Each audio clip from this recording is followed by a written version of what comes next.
Hello. Welcome to Hi, Jan. Of vKind Live. Hi, Allison. Thank you for being with us today. course. So, we have Allison here to talk about some sneaky ingredients that you find in your cosmetics, your everyday lotions, skincare. So, we definitely appreciate you being on and sharing your expertise with us. Thank you. So tell me, I know you have your own skincare products, you have candles, you do so many what we call Allison's goods. So I'm sure you have a lot of background in figuring out what ingredients you put into your items. So please share. Sure. So I've been vegan just over 20 years. And like most people, they'll transition to a plant-based diet first and not really think about the whole lifestyle of the rest of your life. And often when I'm doing events, unless it's a vegan event, I will get questions like, why are you marketing your product as vegan? Or what's in these candles that's different than any other candle? Or even like I've had some people make the joke that, well, you're not going to eat a candle, so why does it matter if it's vegan? And so I had to explain that like there's a difference between eating plant-based and living a vegan lifestyle where it's everything from your clothing to everything that you purchase, everything that you make that's on, in, or around your body. So with it being Veganuary, or is it Veganuary? I can't get those January, right. yes. Veganuary, okay. I want to say Veganuary. Veganuary, a lot of people, again, might be confused about the difference between something that's plant-based, something that's vegan, something that's cruelty-free, and all of those words can really confuse and frustrate the consumer, especially somebody who's new to their vegan journey or new to a plant-based diet. So hopefully today can clear up some things and people can follow up with me if they have any questions. But when I was first shopping, I had, and I tried to find it, I think I might have parted with it. It was a little paperback book called Vegan Ingredients A to Z. I don't know if it's still in print, but that just shows you like, my age and like, how I consider myself an old vegan because I had to take that paperback book with me to the store, to the grocery store, or to a shop to pick out a lipstick or whatever, because I didn't have a smartphone. Now there's apps where you can just scan the barcode of a product and see if it is likely vegan, somewhat iffy because the app can't tell or the company's not super transparent with their ingredients, or if something is very easily vegan or very clearly vegan. So that's kind of the evolution of the technology. Now you walk around with a smartphone in your pocket, you can Google any ingredient that you're unsure about when you look at a label on something that you're buying in the store. So Yeah, that's the good progress. and that definitely is progress. And I'm one of those fast shoppers, so I kind of just like to skim and see if it has a little vegan, certification on it, or if it has, cruelty free. I love just seeing those big words on there. And as you mentioned, when I first went vegan, I didn't realize someone had to mention something like, all the products that you put like your makeup on your skin, Mhm. it's being absorbed into your bloodstream. And for me, that Yeah. clicked. I was like, that's true. Everything that I'm putting on my skin, I'm not looking at the ingredients to see, but my body is absorbing it. And, I want to make sure it's as clean as possible. Right. Or even if, you don't want to eat anything that's animal based, if you're putting on a chapstick, you're kind of eating it a little bit as it's on your mouth. So it gets to the point where if you're not comfortable with that being on your body, well, then that's where you start to draw the line. I will say everybody's different and everyone's entitled to how they want to define things, but we'll just talk about kind of some of the industry standards and what companies can and can't do, what they do and what they shouldn't do, in my opinion, things like that. So everything that I produce is vegan, and I make that very clear on the packaging because, like you said, it's nice to just be able to grab something and not have to think too hard, especially if you're running through a big box store. And what's nice is now a lot more companies, even if they aren't vegan owned, even if they're not particularly like politically vegan or ethically vegan, they started to label products because of consumer demand. And that's all our doing, right? As people, part of the movement is to go vegan for the animals means that we also don't want to contribute to the use of any animal byproduct. So you'll see things marked vegan on a package and on a label now that was not so common. And a lot of companies are transitioning to completely vegan ingredients as well in the cosmetics world, in skincare and things like that. So that's getting easier. But there's some companies that have some vegan products, but not their whole line is vegan. And then there's some products or some companies that all of their product line is vegan. So it's a little bit tricky, and that's what's tough. Like, you know, if you go into a big makeup shop like Sephora, things are now starting to be labeled. Whereas before, with some of the brands that I used to purchase from, some of their items were and some of them weren't. And with the certifications and everything, I wanted to kind of explain to some people, because anybody can put like that this is vegan on the packaging, right? When they're selling a product, they can say that it's vegan. But if you read the ingredients and you in your research say, okay, there's nothing in here that's an animal byproduct, so I'm going to purchase this, that's fine. It could still be vegan, even if that company doesn't have the time, energy, or, you know, really doesn't want to put vegan on the packaging for whatever reason. But there's also like vegan.org is the one who owns the heart symbol with the V inside that says certified vegan, vegan.org on it. And that is a license. The company, like my company, for example, would need to go through a registration process with vegan.org to purchase the rights to put that on their packaging. You can't just download it off of Google Images and slap it onto your graphic design. And you have to present all of your suppliers and certify everything. And again, I started it, but it's a cumbersome process. Same thing for Leaping Bunny. Leaping Bunny just certifies that something has not been tested on animals, that the ingredients haven't been tested on animals, and that the company producing the final product hasn't either. And again, there's a lot of legwork that goes into that. I've done that one.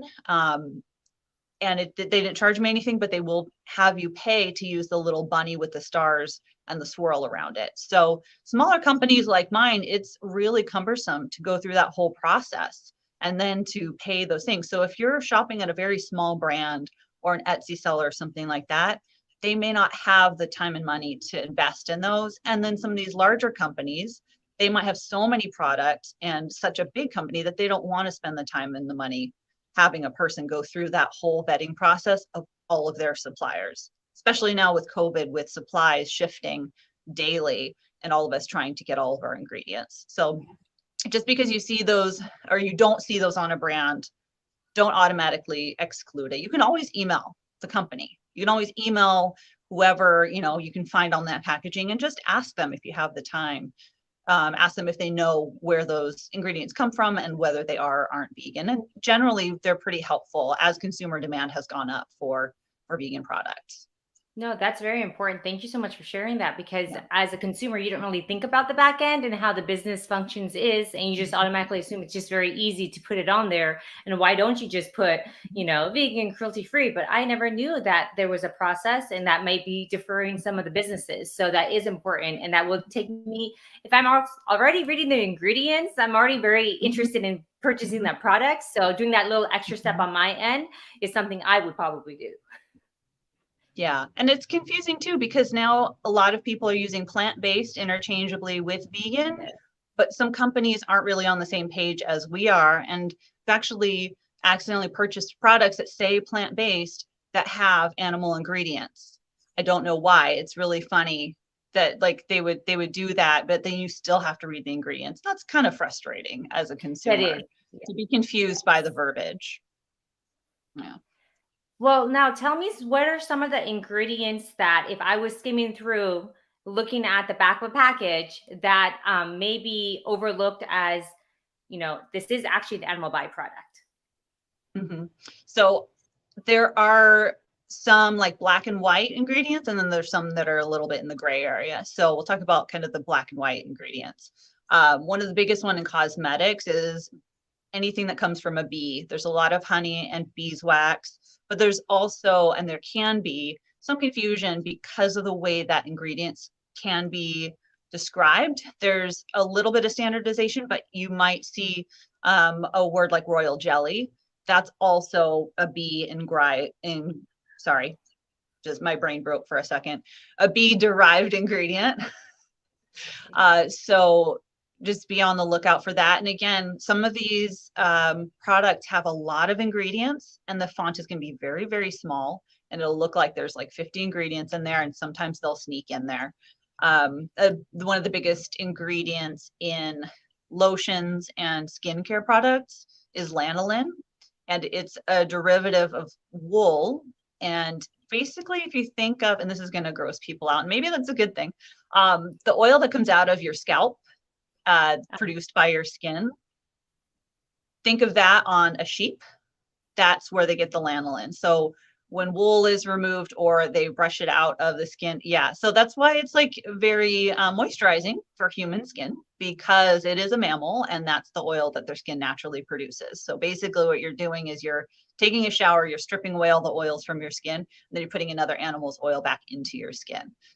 Again, that yucks me out quite a bit. Most of the animal ingredients yuck me out a lot. But I don't want to just like, gross people out. No, but it's true. You have to think of it that way. But it's true.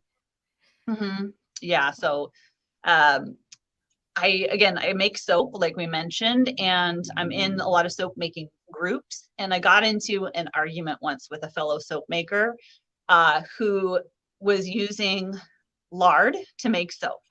Right. So we know like animal lard, it's the rendered animal fat, and never personally tried it, obviously, in soap making, but the people that, especially that like to make natural products, consider it natural, it makes a really good bar of soap. Okay. So that's why it's in soap. Instead, I use like olive oil and coconut oil.